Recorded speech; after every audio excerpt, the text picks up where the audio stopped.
Mambo Tanzania, naitwa Mama Tanzanite, mdau wa utalii na michezo nyanda za juu kusini. Nina habari njema kabisa.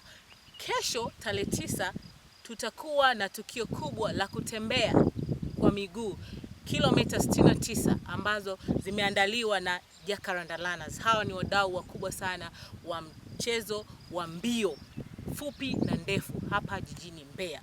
Hivyo kama mdau napenda utalii pamoja na michezo, kesho nitashiriki tukio hilo kubwa la kutembea kilomita 69 kutoka Rift Valley Mbeya mpaka Chunya. Kwa nini ninafanya hivyo? Mimi Mama Tanzanite, ili ku raise awareness kuelekea tukio langu la kuwafundisha watoto chesi, watoto zaidi ya 200 kuanzia tarehe 15 mwezi wa 5 mpaka siku ya chesi ya kimataifa ambayo itafanyika tarehe 20 Julai. Hivyo kama mdau wa michezo pamoja na utalii, na kukaribisha ungane na mimi uweze kusupport hii initiative ambayo malengo ni kukuza utalii na michezo kwa ajili ya afya ya akili na mwili ndani ya jiji la Mbeya. Karibuni sana.